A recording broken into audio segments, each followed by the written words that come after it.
I'm John Holmes, sitting in for Graham Norton. This is BBC Radio 2.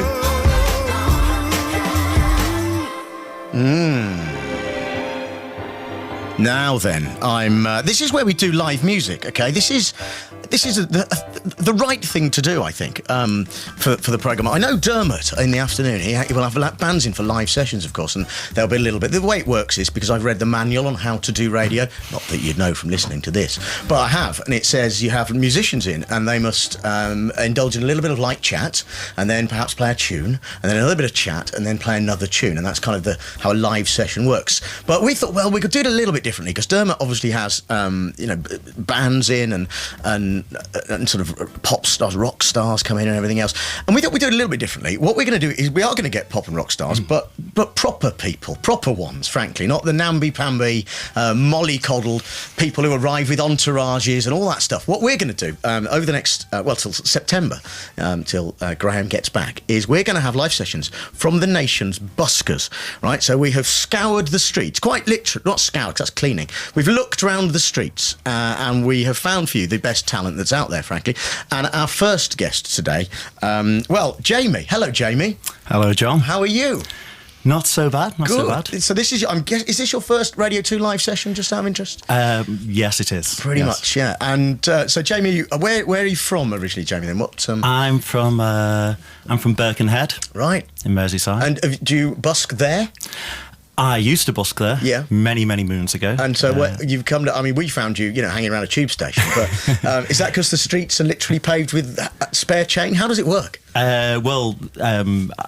They licensed the scheme in London many years ago, and I'd moved down here about 10 years back, and I applied for the scheme, and I've been doing it ever since. Yeah. And so I play all around London. Yeah. On the tubes. So how much, out of interest, is it something that you've done for, you said you've done it for a long time, but I wonder, is it something that you think you'll continue to do? Is it something, because it's a lot of hard work standing out there doing that, isn't it? It is, but it's also a lot of fun. Yeah. And it's something that you can do a lot easier in London, I suspect, because there's more of a passing trade.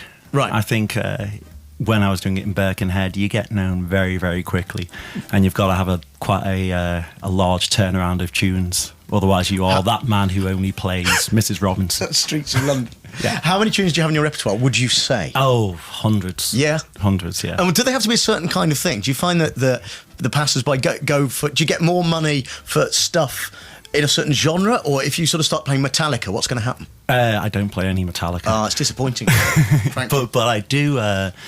You tailor it often to the stations you're playing at. Yeah. So... What, so people at one... And the time of the day tube as well. Station will like one thing, and people at another one... Well, I didn't know that. That's interesting. Is that... Yeah, no, for example, if you're playing late on a Friday evening or a Saturday evening in the West End, you really have to keep it on the up.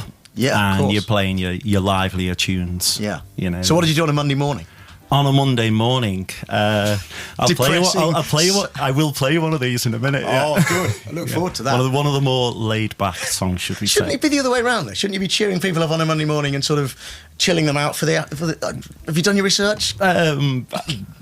You think you have? I think you've already done more research than Prunella Scales had done. Let's put it that way. I would like to believe that Sue Pollard would be on this morning, to be honest. Well, we are getting Sue Pollard in the future weeks, yeah. And Neris Hughes. Neris is coming, yeah. With Penelope Keith will be coming in as well. There's all the lady legends of sitcom. That's how I'm impressed. That's how we play. So I'm not going to ask you. It'd be rude to say how much do you earn. That's a terribly rude question. It would be. But out of interest, on an average day, do you get people throwing it in a guitar case? What do they? Yeah. No, I have my guitar case in front of me. Can you roughly judge just by looking down how much that is? If you got to the stage where you can go, oh, that's I know how much that is. I can stop now. For today. Yeah. Right, brilliant. And do people, how generous, are people more generous at certain tube stations and others? And, is it silver coins they're throwing in? Papery money? You get a bit of everything. Yeah. And I don't know.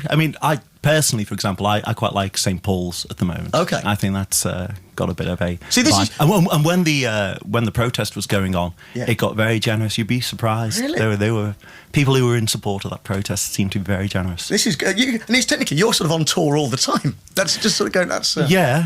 Although I do have my band, which I also need to shamelessly plug. Well, that's what I was going to come to Yeah. next, because obviously you busk, but you also band. Yes. So what's the band called? Well, it's called Whelligan, Of course, which is my your surname. Yes. Yeah. You're like sort of a busking Bon Jovi for that reason. Then you just sort of go, I know what I'll do. It's good enough for Van Halen. It's good enough for me. If it's good enough for Stephen Patrick, it's good enough for me. We're gonna have two songs from you. First one is your own song, It is, yeah. which and I will let me see how much money I've got. Hang on, because if I like it, then I am going to throw money in your guitar case. That's only fair. And then we're going to hear a cover version, as you were talking about a Monday morning sort of cover version. Okay. You're joined by a keyboard player. Is it Nick? It is Nick Frater. Hello, Nick. Nick's got a keyboard and a beard, in that order. The two key things in life, I think. What's this called? Did you say? This one is called Into the Night. Okay, let's go. Here we go. Okay, 1, 2, 3, 1, 2, 3.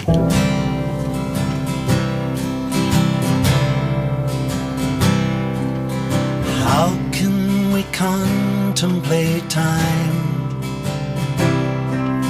drawing imaginary lines into the sand when the waves always break up and wash them away? I can't let this only heart melt. Tighten your biblical belt, batten down hatches and gnaw all your fingernails down to the bone.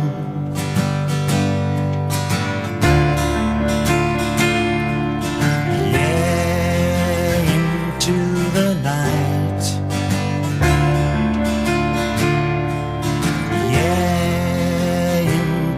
The darkness, I knew there was light.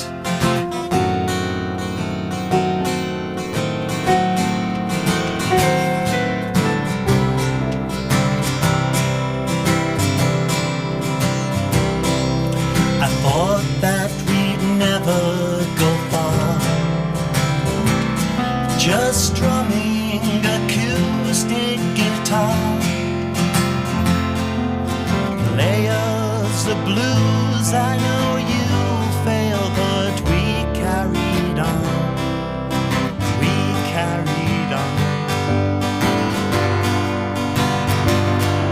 Smoking a joint for the first time, sniffing the dregs of your last line. Dance to undanceable music, we knew this would lead to the end.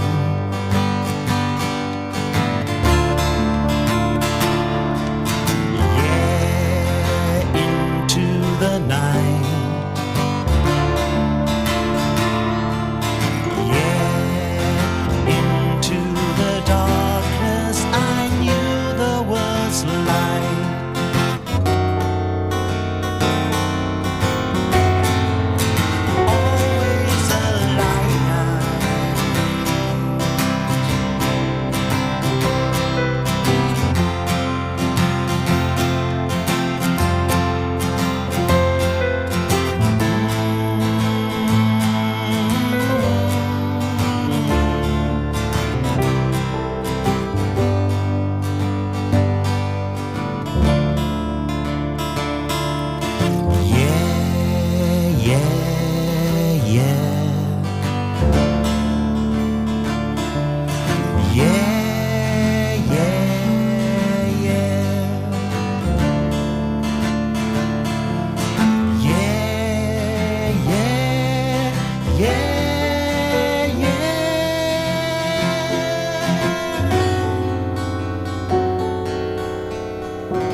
It's just, I know it's the sound of one hand clapping, but I'm the only sort of person sitting in the studio. That was amazing. That was brilliant. So do you try and get your own stuff into the set when you're doing it and sort of sneak it in? Sometimes. Yeah. Don't play that one very often. Do you not? That's a lovely song. No, I just have people weeping. Oh. Or it was John Redwood pulling a funny face and putting his hands in his ears like he did the other day. Just sort of walking up to you in your face going, this is too sad for busking. Oh, yeah, no, I told him it's too sad as well. 20 seconds of me doesn't compare to 30 years of his bile. Right. Easy, Tiger. Easy, Tiger.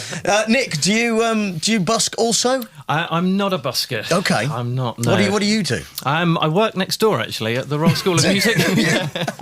In fact, my office is literally next door, through that wall and across the that wall road. we're staring at now from the studio. I'm currently on my lunch break. That's good. I love that. I love that. He comes out of there on his lunch break to play keyboards live on Radio 2. Well, why not? Why not? It was an invitation I couldn't miss. I was going to ask you if you were going to be in competition with each other, but obviously if you don't do it anyway, then you don't need to. It's well, not yet, anyway. We'll see if they notice I'm gone. But if he's late back. I don't know. So it's in terms of busking as an art form. I mean, there are. Can you put a figure on the amount of people? You don't have to register. You can kind of do it anywhere, but it's licensed in London. Am I right? But yeah. If you're an aspiring musician, would you say it's a good way to get out there and learn your? Oh, learn your art? most definitely. And I know a lot of musicians of the younger ilk who are trying to get on the scheme all the time, and I think.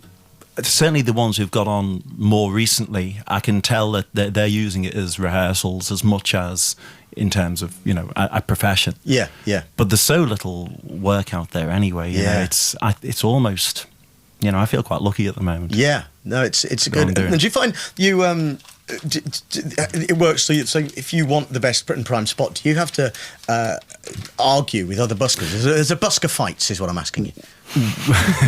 There's always potential for busking fights, but no, it's quite orderly. We all ring up a hotline on a Tuesday morning. Is there camaraderie amongst buskers? Is it stiff competition? No, there's very much a decent camaraderie. Yeah. On the whole, I would say. As with every profession, there's a couple who you